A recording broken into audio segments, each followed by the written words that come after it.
नमस्कार, India voice में बहुत स्वागत है आपका। मैं हूं आपके साथ प्रियंका मिश्रा। बुलेटिन की करेंगे शुरुआत। कांग्रेस सांसद राहुल गांधी एक बार फिर भाजपा के निशाने पर है। चुनावी सरगर्मियों के बीच भाजपा ने राहुल गांधी को रावण करार दे दिया है। राहुल की फोटो सोशल मीडिया पर प्लेटफॉर्म पर एक्स पर शेयर कर बीजेपी ने अपने आधिकारिक हैंडल पर लिखा है कि राहुल गांधी का लक्ष्य भारत को बर्बाद करना है। कांग्रेस ने आज बीजेपी कार्यालय के बाहर जमकर प्रदर्शन किया।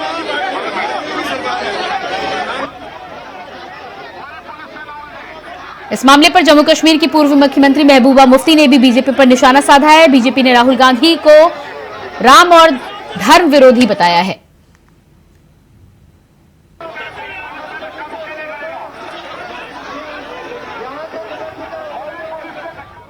हिंदू मुस्लिम लड़ाई के लड़ते थे, वो फेल हो गई है। And just imagine for a second, एक सेकेंड के लिए इमेजिन कर लीजिए, अगर इस पोस्टर पे किसी बीजेपी के सुप्रीम लीडर की फोटो होती तो अभी तक वो बंदा जेल में डाल दिया होता, बिना जमानत के। कोई केस नहीं, कोई पूछताछ नहीं, उसको जेल में डाल दिया होता। तो यही लोग सनातन धर्म की कस्में खाते। ये जानते हैं सनातन धर्म क्या है?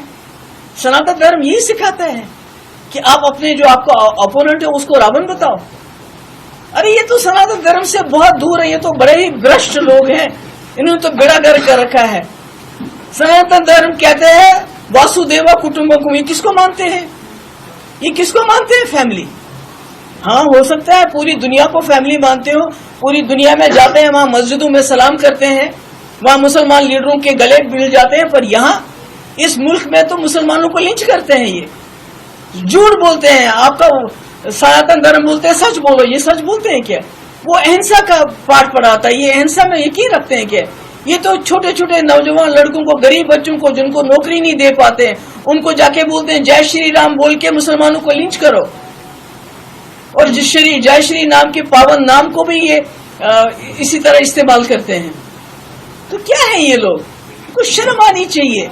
एक आदमी खड़ा है इस वक्त पूरे मुल्क में, गोडसे की आइडियोलॉजी सोच के खिलाफ खड़ा हो रहा है, आप उसी को रावण बताते हो।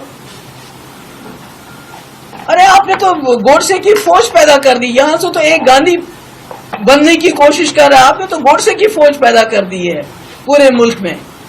गांधी तो पैदा कर नहीं सके हम 70-75 साल में, पर इन्होंने 10 साल में इतने गोडसे पैदा किए कि अब सांस लेना भी मुश्किल हो रहा है।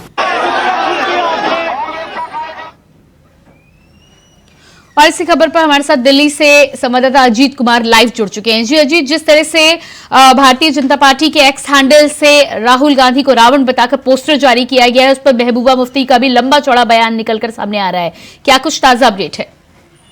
बिल्कुल प्रियंका, देखा जाए तो बड़ा राजनीतिक युद्ध कहा जा सकता है कि छिड़ जाए कि किस तरीके से बीजेपी द्वारा कल एक जो सोशल मीडिया प्लेटफॉर्म एक्स पर एक फोटो शेयर किया गया था, जिसमें राहुल गांधी को बतौर रावण के तौर पर दिखाया गया था, जिसके बाद लगातार इस मुद्दे पर एक राजनीतिक घमासान छिड़ गया है। साथ ही जो पोस्ट किया गया था उस पर लिखा गया था कि राम विरोधी और धर्म विरोधी। तो जिस तरीके से चीजें लिखी गई उसके बाद से लगातार कांग्रेस और कांग्रेस के समर्थक पार्टी इस मुद्दे को लेकर के भाजपा के खिलाफ आक्रामक तेवर दिखा रही है और लगातार भाजपा को पर जमकर निशाना साध रही है।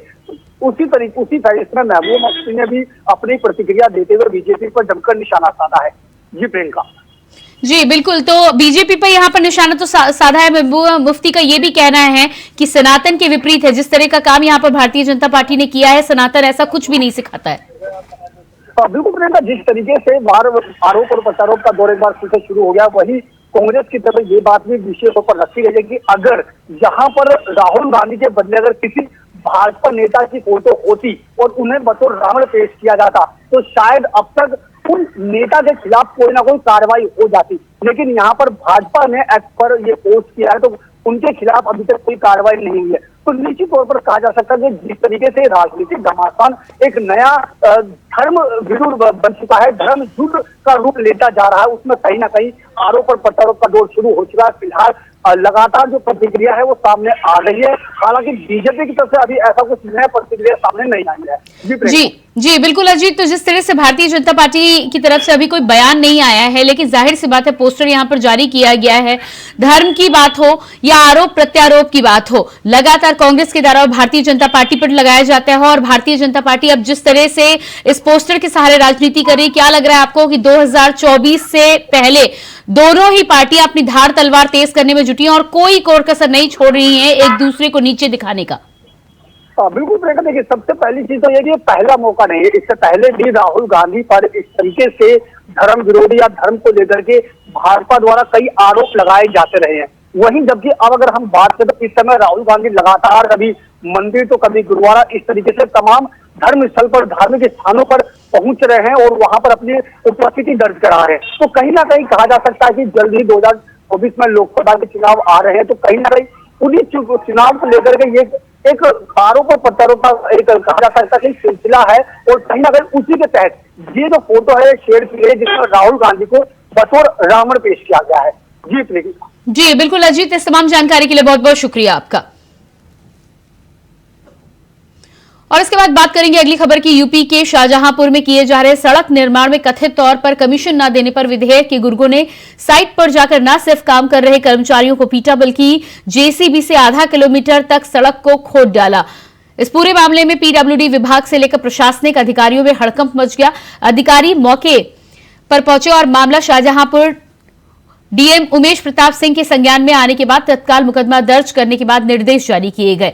लेकिन विधायक के करीबी होने के कारण पुलिस इस मामले में उचित धाराओं में मुकदमा नहीं दर्ज कर पाई है। आपको बता दें कि शाहजहांपुर पीडब्ल्यूडी विभाग की ओर से गोरखपुर के ठेकेदार को जयतीपुर क्षेत्र में 7 किलोमीटर 2 लेन निर्माण का ठेका मिला था, जिसकी लागत करीब 12 करोड़ से ज्यादा बताई जा रही थी। निर्माण के दौरान विधायक के करीबी ठेकेदार से कथित तौर पर कमीशन की मांग कर रहे थे, लेकिन ठेकेदार ने कमीशन नहीं दिया तो विधायक के करीबी ने साइट पर जाकर लेवरों से जमकर पिटाई की और साथ ही साथ सड़क भी खोद डाली।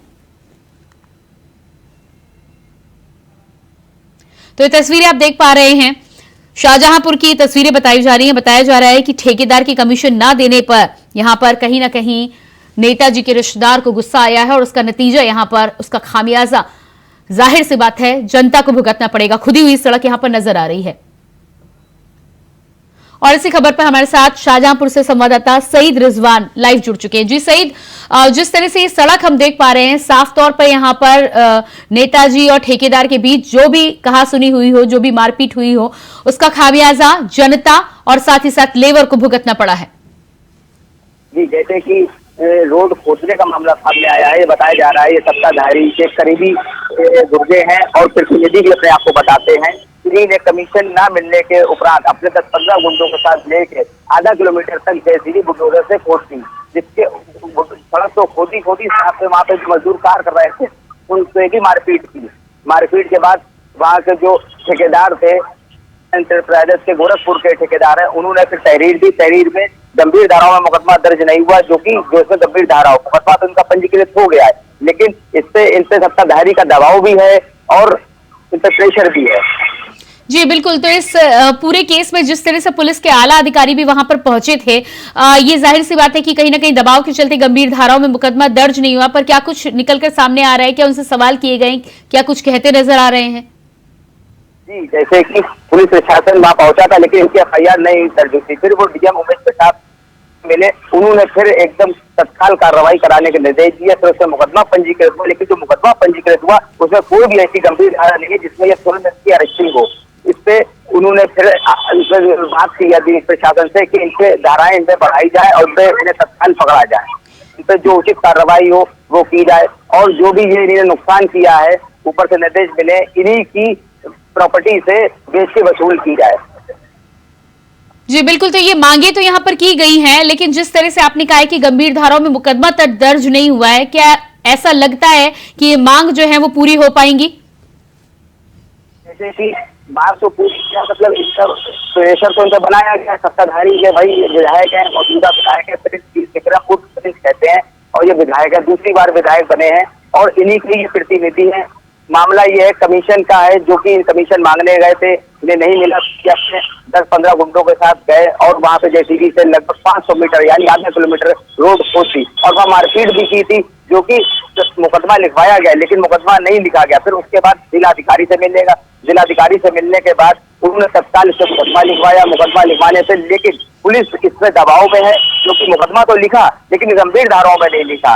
गंभीर तो जब इससे ऊपर और अधिकारियों से, आला अधिकारियों से बात की गई तो उन्होंने निर्देश दिए कि ऐसी सही से जांच कराई जाए कुछ से, और जांच कराने के बाद इनसे जो भी धाराएं बनती हैं वो धाराएं बढ़ाई जाए। जी, इस पूरे मामले में क्या ठेकेदार ने इसके ऊपर आला अधिकारी के पास जाने का फैसला किया? दूसरी बात ये कि जिन मजदूरों के साथ मारपीट की गई है उनमें उनकी हालत के बारे में जानकारी क्या है?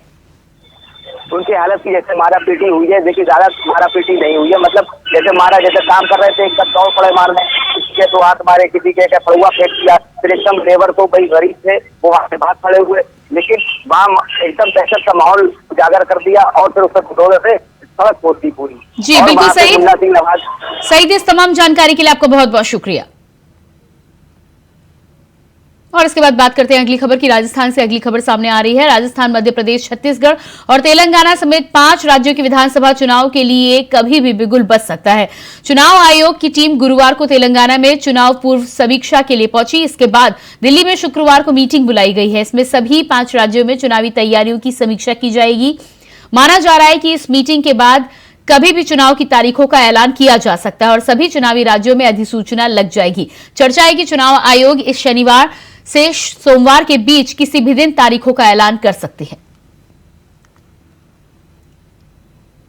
और इसी खबर पर हमारे साथ न्यूज रूम से हमारे सहयोगी नितिन चौधरी लाइव जुड़ चुके हैं। जी नितिन, जिस तरह से चुनाव की तारीखों को लेकर इस बात की जानकारी आ रही है कि समीक्षा के बाद कभी भी ऐलान हो सकता है, क्या ताजा अपडेट है?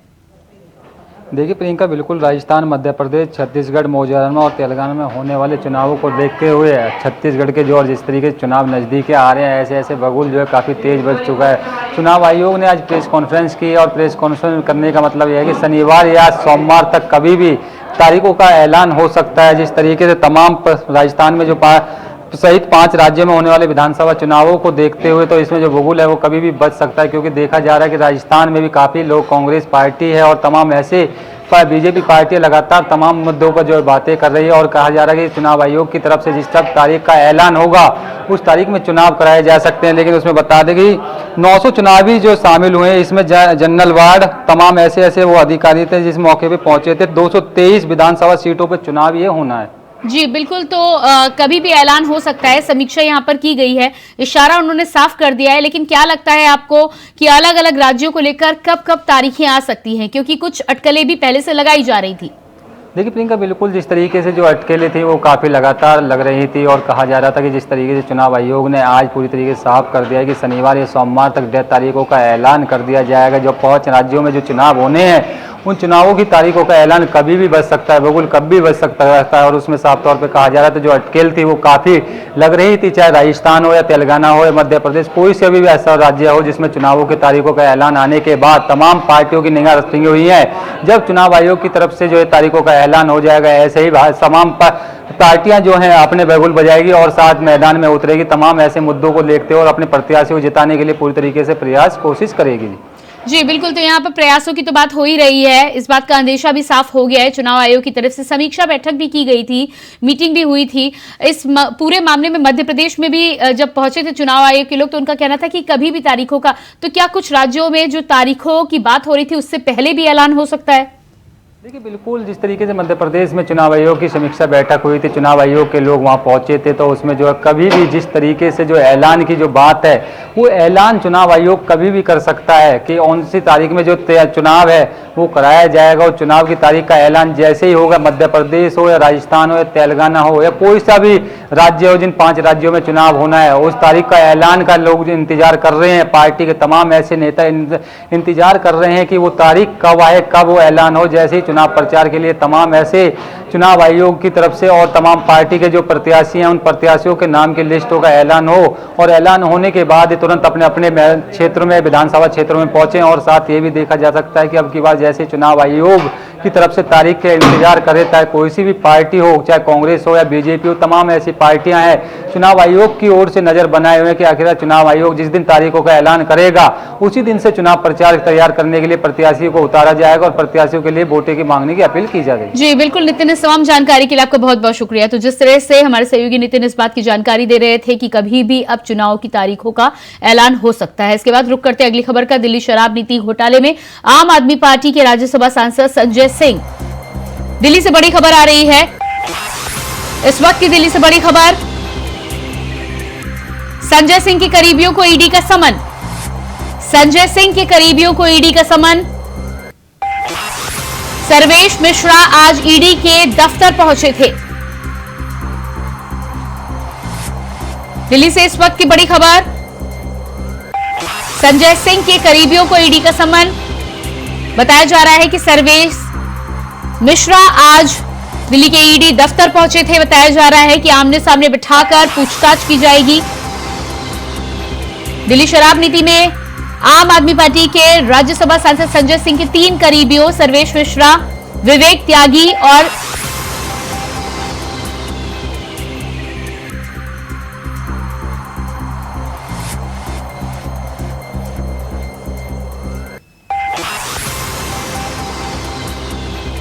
घोटाले में ईडी ने जवाब तो देने सत्य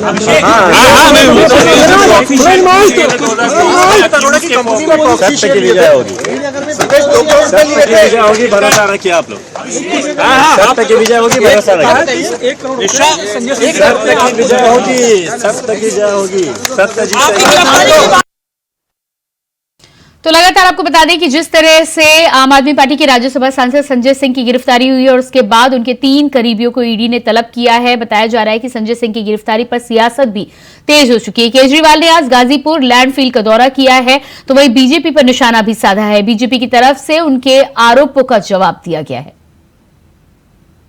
ये बयान झूठ है, तंग कर करके, टॉर्चर कर करके बयान लिए गए हैं, लोगों को जबरदस्ती कर करके बयान लिए गए हैं, सारे बयान झूठ हैं, कुछ है ही नहीं। लेकिन मैं तो ये कह रहा हूँ, अभी तो ये देख लेना, थोड़े दिन में शराब घोटाला खत्म, कहेंगे शराब घोटाले में कुछ नहीं मिला, फिर एक और नया ले आएंगे। कोई अंत थोड़ी है। नीयत खराब है इन लोगों की, काम करने नहीं देना चाहते। दिल्ली में इतने काम हो रहे हैं, आप भी काम करो ना। आपका बड़प्पन इस चीज में है कि केजरीवाल ने 1000 स्कूल बनाए, आप 2000 स्कूल बनाओ, आप 5000 स्कूल बनाओ, आपका इस चीज में बड़प्पन है। अगर देश को लूटने वालों के खिलाफ कार्रवाई होती है तो जांच एजेंसियों का काम है, और जिनको ये ईमानदारी का प्रमाण पत्र दे रहे थे वो सत्येंद्र जैन जी से लेके मनीष सिसोदिया जी कई महीनों से नहीं, 1-1 साल से ज्यादा समय से जेल में है। इनके पंजाब के स्वास्थ्य मंत्री से लेकर दिल्ली के स्वास्थ्य मंत्री भ्रष्टाचार के चलते इस्तीफे देने पड़े, जेलों में रखा। सत्येंद्र जैन 10 महीने जेल में रहे, अभी भी हैं, और 10 महीने जेल से मंत्रालय चलाते थे, जेल मंत्री भी थे, स्वास्थ्य मंत्री भी थे। ये कैसी राजनीति है? ये भ्रष्ट चेहरा अरविंद केजरीवाल जी और आम आदमी पार्टी का उजागर हुआ। इतने मोहल्ला क्लिनिक बनाए, आप उससे 3 गुना बनाओ, इसमें बड़प्पन है। इसमें बड़प्पन थोड़ी है कि केजरीवाल ने 1000 स्कूल बनाए, अब और स्कूल नहीं बनाने देंगे इसको। केजरीवाल ने अस्पताल बना दिए, अब और अस्पताल नहीं बनाने देंगे इसको। ये बड़प्पन थोड़ी है। ऐसे देश तरक्की थोड़ी करेगा। आप काम खुद नहीं करते, 24 घंटे केवल और केवल एजेंसी इसकी पार्टी तोड़ दी, उसकी सरकार गिरा दी, उसको जेल भेज दिया, उसको डरा धमका के अपनी पार्टी। ये क्या चल रहा है देश के अंदर? अब यह साफ हो गया है कि आम आदमी पार्टी में भ्रष्टाचार एक आम बात होती चली जा रही है और उसे नित नए खुलासे होना भी बहुत आम बात हो रही है। अब कोई खास बात नहीं रह गई है। और जिस प्रकार से मंत्री, उपमुख्यमंत्री और नेता संसदीय दल उत्तरोत्तर भ्रष्टाचार में आरोपित होते चले जा रहे हैं, उससे मैं कहना चाहूंगा कि यह कट्टरता का किरदार पूरी तरीके से तार-तार हो रहा है। हमेशा अपने बयानों को लेकर चर्चा में बने रहने वाले गोपालपुर के विधायक गोपाल मंडल अब एक बार फिर से चर्चा में आ गए हैं। इस बार चर्चा की वजह कोई बयान नहीं बल्कि एक रिवॉल्वर है। दरअसल विधायक गोपाल मंडल पूर्वी बिहार के सबसे बड़े अस्पताल जवाहरलाल नेहरू चिकित्सालय महाविद्यालय अस्पताल पहुंचे।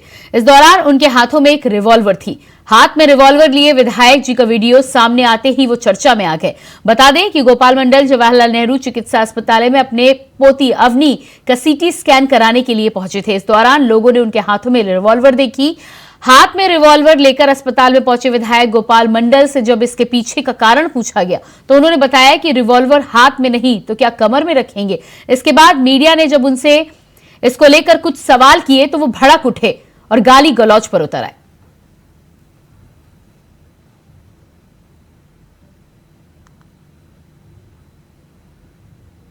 क्या जरूरत है?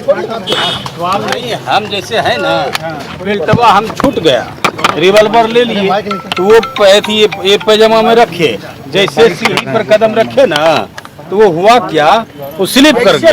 माइक को नीचे रख नहीं रहा, माइक तो नीचे दबाओ यार, चेहरा दिखो। अरे यार तुम लोग पत्रकार हो क्या हो, हमको मुश्किल लगता है, हम इसमें कमर में रखे जैसे कोई ऐसा काम करता है कि हाथ में पिस्टल लेकर लहराइएगा। हाँ लहराएंगे, लहराएंगे। तुम लोग हमारा बाप हो, बापो हो, मना करोगे बस चला भागो।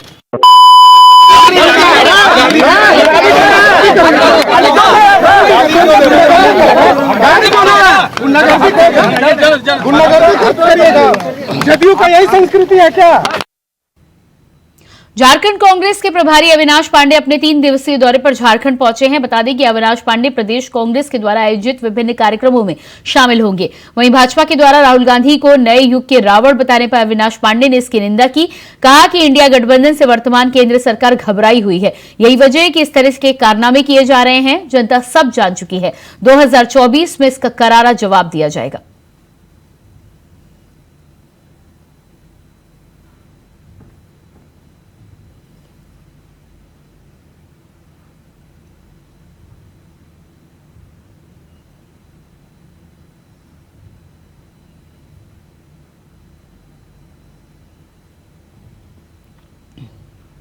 झारखंड के बुरकुंडा रिवर साइड में आकाशदीप कॉलोनी समेत दर्जनों घरों में करीब 2 महीने से पानी की सप्लाई बंद है, जिसको लेकर लोगों में आक्रोश देखने को मिल रहा है। वहीं दूसरे घरों में पानी के लिए लोग दूसरी जगह से पानी लाने पर मजबूर है, जबकि इस बाबत कई बार सीसीसीएल प्रबंधन को जानकारी दी गई है, लेकिन अभी तक इस मामले में कोई कार्रवाई और सुनवाई नहीं हुई है। न ही इसको लेकर सीसीसीएल प्रबंधन को कोई चिंता है। आपको बता दें कि पिछले 10 दिनों से पानी की सप्लाई बंद है, जिस कारण लोग बरसात का पानी जमा कर काम चलाने पर मजबूर हैं।